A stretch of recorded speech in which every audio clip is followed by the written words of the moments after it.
ಸಚಿವ ಸ್ಥಾನಕ್ಕೆ ಪ್ರಧಾನ್ ಅವರು ಈಗ ರಾಜೀನಾಮೆಯನ್ನ ನೀಡಿರುವಂತದ್ದು. ಈ ಒಂದು ರಾಜೀನಾಮೆ ಪತ್ರದಲ್ಲಿ ಏನೆಲ್ಲ ಉಲ್ಲೇಖ ಆಗಿದೆ ಗಮನಿಸ್ತಾ ಹೋಗೋದಾದ್ರೆ, ಕಳೆದ 10 ದಿನಗಳ ಬೆಳವಣಿಗೆಗಳನ್ನ ನೋಡಿ ನನ್ನ ಮನಸ್ಸು ದುಃಖಿತವಾಗಿದೆ ಅಂತ ಹೇಳಿದ್ದಾರೆ. ಇದು ನನಗೆ ವೈಯಕ್ತಿಕ ಪ್ರತಿಷ್ಠೆಯ ವಿಷಯವಲ್ಲ, ಭಾರತದ ಯುವ ಶಕ್ತಿಗೆ ಈ ದೇಶದ ನಿಜವಾದ ಶಕ್ತಿಯಾಗಿರುವಂಥದ್ದು. ದೇಶದ ಯುವ ಶಕ್ತಿಯನ್ನ ಭ್ರಮೆಯ ಕುಚಕ್ರದಲ್ಲಿ ಸಿಲುಕಿಸುವುದಿಲ್ಲ ಅಂತ ಹೇಳಿದ್ದಾರೆ. ಇದು ನನ್ನ ಸಂಕಲ್ಪ ಅಂತ ಹೇಳಿರುವಂಥದ್ದು. ಜಂತರ್ ಮಂತರ್ ಮತ್ತು ದೇಶದಲ್ಲಿ ಉಂಟಾಗಿರುವ ಪರಿಸ್ಥಿತಿಯಿಂದ ರಾಷ್ಟ್ರ ವಿರೋಧಿ ಶಕ್ತಿಗಳು ಪ್ರಯೋಜನ ಪಡೆಯದಂತೆ ದೇಶದ ಏಕತೆಯನ್ನ ಕಾಯ್ದುಕೊಳ್ಳಲು ಭಾರತದ ಯಾವುದೇ ವಿದ್ಯಾರ್ಥಿಯ ಭವಿಷ್ಯ ಕಾನೂನು ಜಟಿಲತೆಗಳಲ್ಲಿ ಸಿಲುಕದಂತೆ ನಮ್ಮ ಮಕ್ಕಳು ನಮ್ಮ ಸಮಯವನ್ನ ಓದಿಗೆ ಮೀಸಲಿಡಲು ಮತ್ತು ವೃತ್ತಿ ನಿರ್ಮಾಣದ ಮೇಲೆ ಗಮನ ಹರಿಸುವ ಬಗ್ಗೆ ಯೋಚಿಸಿ ನಾನು ನನ್ನ ರಾಜೀನಾಮೆ ಪತ್ರವನ್ನ ಗೌರವಾನ್ವಿತ ಪ್ರಧಾನಮಂತ್ರಿಯವರಿಗೆ ಕಳುಹಿಸುತ್ತಿದ್ದೇನೆ ಅಂತ ಕೂಡ ಅವರು ಉಲ್ಲೇಖ ಮಾಡಿರುವಂಥದ್ದು. ನಾನು ಗೌರವಾನ್ವಿತ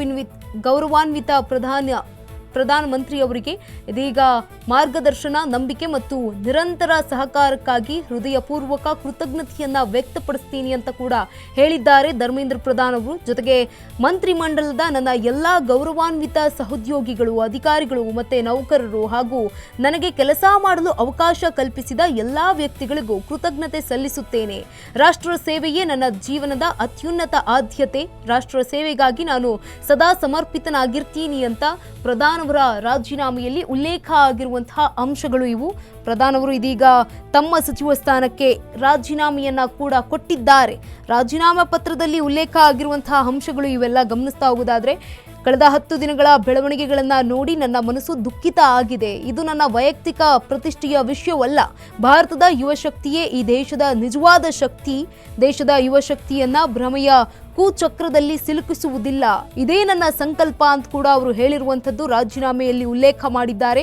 ಜಂತರ್ ಮಂತರ್ ಮತ್ತು ದೇಶದಲ್ಲಿ ಉಂಟಾಗಿರುವ ಪರಿಸ್ಥಿತಿಯಿಂದ ರಾಷ್ಟ್ರ ವಿರೋಧಿ ಶಕ್ತಿಗಳು ಪ್ರಯೋಜನ ಪಡೆಯದಂತೆ ದೇಶದ ಏಕತೆ ಕಾಯ್ದುಕೊಳ್ಳಲು ಭಾರತದ ಯಾವುದೇ ವಿದ್ಯಾರ್ಥಿಯ ಭವಿಷ್ಯ ಕಾನೂನು ಜಟಿಲತೆಗಳಲ್ಲಿ ಸಿಲುಕದಂತೆ ನಮ್ಮ ಮಕ್ಕಳು ತಮ್ಮ ಸಮಯವನ್ನ ಓದಿಗೆ ಮೀಸಲಿಡಲು ನಮ್ಮ ಮತ್ತು ವೃತ್ತಿ ನಿರ್ಮಾಣದ ಮೇಲೆ ಗಮನ ಹರಿಸುವ ಬಗ್ಗೆ ಯೋಚಿಸಿ ನಾನು ನನ್ನ ರಾಜೀನಾಮೆ ಪತ್ರವನ್ನ ಗೌರವಾನ್ವಿತ ಪ್ರಧಾನಮಂತ್ರಿಯವರಿಗೆ ಕಳುಹಿಸಿದ್ದೇನೆ ಅಂತ ಅವರು ಹೇಳಿರುವಂಥದ್ದು. ಪ್ರಧಾನವರ ರಾಜೀನಾಮೆಯಲ್ಲಿ ಉಲ್ಲೇಖ ಆಗಿರುವಂತಹ ಅಂಶಗಳು ಇವೆಲ್ಲ.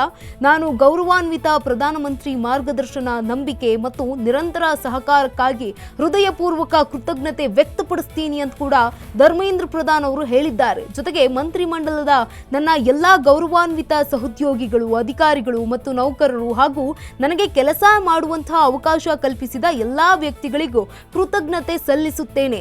ರಾಷ್ಟ್ರ ಸೇವೆಯೇ ನನ್ನ ಜೀವನದ ಅತ್ಯುನ್ನತ ಆದ್ಯತೆ ಅಂತ ಕೂಡ ಅವರು ಬರೆದಿರುವಂಥದ್ದು. ರಾಷ್ಟ್ರ ಸೇವೆಗಾಗಿ ನಾನು ಸದಾ ಸಮರ್ಪಿತನಾಗಿರ್ತೀನಿ ಅಂತ ಪ್ರಧಾನ್ ಅವರು ರಾಜೀನಾಮೆ ಪತ್ರದಲ್ಲಿ ಉಲ್ಲೇಖ ಮಾಡಿದ್ದಾರೆ.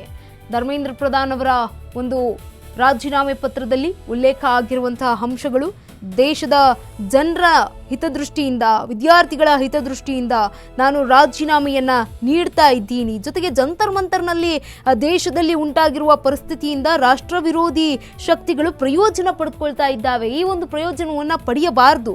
ದೇಶದ ಏಕತೆ ಕಾಯ್ದುಕೊಳ್ಳಲು ಮತ್ತು ಭಾರತದ ಯಾವುದೇ ವಿದ್ಯಾರ್ಥಿಯ ಭವಿಷ್ಯಕ್ಕೆ ಕಾನೂನು ಜಟಿಲತೆಗಳಲ್ಲಿ ಸಿಲುಕದಂತೆ ನಮ್ಮ ಮಕ್ಕಳು ತಮ್ಮ ಸಮಯವನ್ನ ಓದಿಗೆ ಮೀಸಲಿಡಲು ವೃತ್ತಿ ನಿರ್ಮಾಣದ ಮೇಲೆ ಗಮನ ಹರಿಸುವ ಬಗ್ಗೆ ಯೋಚಿಸಿ ನಾನು ನನ್ನ ಸ್ಥಾನಕ್ಕೆ ರಾಜೀನಾಮೆಯನ್ನ ನೀಡ್ತಾ ಇದ್ದೀನಿ ಅಂತ ಕೂಡ ಉಲ್ಲೇಖವನ್ನ ಮಾಡಿದ್ದಾರೆ. ಈ ಒಂದು ಪತ್ರವನ್ನ ಗೌರವಾನ್ವಿತ ಪ್ರಧಾನಮಂತ್ರಿಯಾಗಿರುವಂತಹ ನರೇಂದ್ರ ಮೋದಿ ಅವರಿಗೆ ಕಳುಹಿಸಿದ್ದೇನೆ ಅಂತ ಕೂಡ ಅವರು ರಾಜೀನಾಮೆ ಪತ್ರದಲ್ಲಿ ಉಲ್ಲೇಖ ಮಾಡಿರುವಂಥದ್ದು. ಯುವ ಪೀಳಿಗೆಯ ಕನಸು ನನಸಾಗಿಸುವುದೇ ನನ್ನ ಆದ್ಯತೆ ಅಂತ ಕೂಡ ಅವರು ಹೇಳಿರುವಂಥದ್ದು.